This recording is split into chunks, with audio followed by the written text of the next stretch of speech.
Hi, here's another video from Solverscape. We build scheduling solutions for problems arising in logistics and supply chain management. Today, we are going to talk about the project scheduler.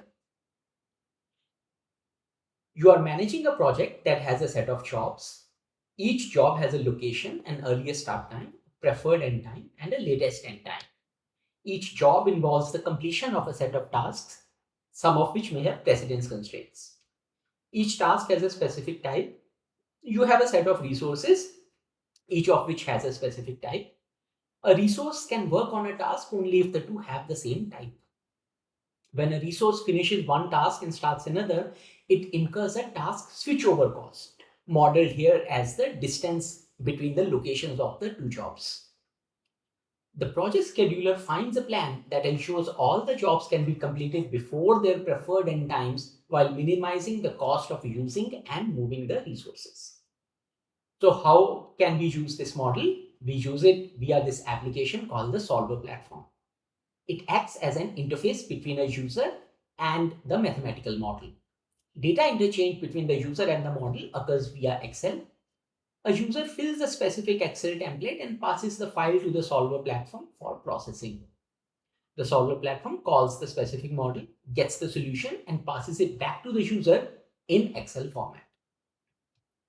Let's look at a demo now.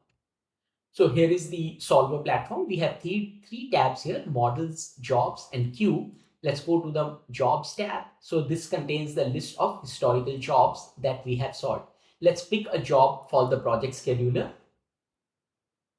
So there is a lot of information here, but we can get all this in an Excel format. Let's click on job.xlsx. Let's open this job. So now there are different tabs here. Some of them were filled by the user and some of them were populated by the model. So let's go through these tabs.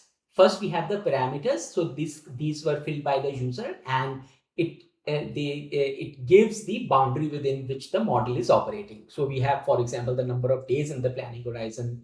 Then we have a set of weights that indicate the relative importance of different goals, such as the fixed cost of including a resource, the variable cost of using a resource, the cost of delaying a job by one day, the unit cost of moving a resource between two locations, etc.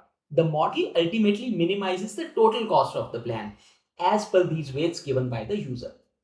Then we have the solver settings, which we can skip for now.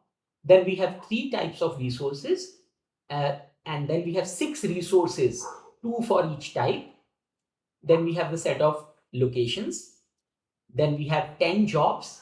All this is information that was provided by the user. Then we have a set of tasks. So each job has one or more tasks assigned to it, and the task has a duration and a resource type. Then we also have the precedence relationships for a set of tasks. So this means that the first task must be completed before the second task can be started. So what kind of solution did the model give? The model was able to schedule 6 of the 10 jobs while using all the 6 resources. Let's look at these charts. So for example, here is, this is the job view where we are saying, okay, for a given job, when did we, perform the different tasks? And then we have the resource view where we are saying, okay, for each resource, what kind of tasks is a given resource working on? So now the question comes, is this a good solution, or how good is this solution? So for that, we need to talk about a concept called the optimality gap. It is the difference between the cost of a given solution and the cost of the best solution. If the best solution has a cost of, say, 10 million, then moving from a solution with a gap of 11% to a solution with a gap of 1% will result in a saving of 10%, which is equal to 1 million. So the benefit of these models is that we do get information on the gap. So if we want to see it here, let's go to the solver statistics tab, and we see we have 2 gap values for the 2 phases that the model runs on, and we see that both these numbers are less than 1%, which means that we are within 1% of the optimal solution, which is good to know. So let's conclude These models are based on a technique called mixed integer programming, and they can be applied to large size problems with hundreds of jobs and resources. These models can be enhanced to include complex business rules. The information on optimality gap can lead to significant savings. ML AI based models provide quick solutions but without any information on the optimality gap. MIP models are best suited for planning problems that do not need to be solved in real time but involve upfront capital allocation. To know more about where we have applied our models, visit us at solverscape.com/case studies.